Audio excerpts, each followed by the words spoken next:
everyone, my name is Sarah Wellner and I'm the Senior Product Manager for the Monitor Health team here at GitLab. This is our 13.6 milestone kickoff. So this milestone, we're focused on making it very easy and simple for customers to get alerts from all of their external monitoring tools and alerting sources into GitLab.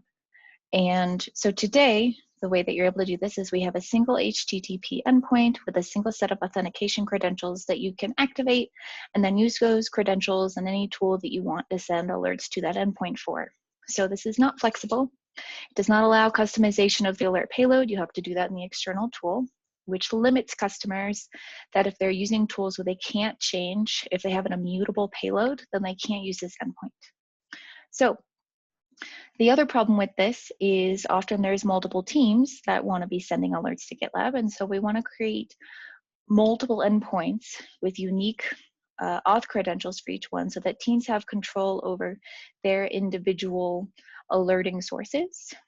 Moreover, if a single team has multiple tools that they're sending alerts in from, it's helpful to have separate auth credentials for each tool so that if you need to reset that, you're only updating it in a single tool. You're not having to go into each one and do that.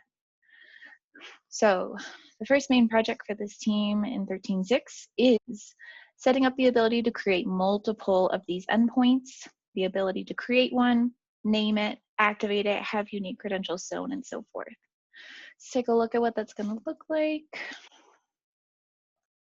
Within settings, operations, under alerts, you're going to be able to add new integrations. Selecting the HTTP endpoint integration type will prompt you to name it and then provide your credentials.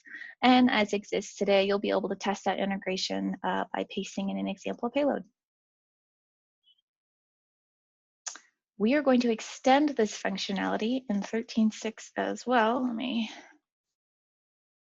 By adding the option to transform the payload or create a custom mapping for that endpoint in GitLab. So this is different than before where you had to do the transformation in your monitoring tool, and if you had multiple alerting sources, that could be a lot of configuration to manage. When we're adding this option to GitLab, we're enabling you to consolidate all configuration required to integrate your monitoring tools with GitLab in a single interface. So if you want to or need to transform any of the payloads, you can do it all from one page and you don't have to touch your external monitoring tool. It also allows you to integrate tools that do not allow the customization of alert payloads. So how is this going to work? On that same form where you've selected to add, to spin up a new HTTP endpoint, and you've named it, below the credentials section, you'll now have the option to paste in an alert payload. And when you submit that, it will render, it'll parse all of the fields, all of the attributes in that payload and make them available in these dropdowns so that you can select what field from that payload maps to the GitLab alert keys. This same payload will also be used to test that once you're done setting it up. That was the 13.6 milestone kickoff for the Monitor Health team. Thanks so much for watching.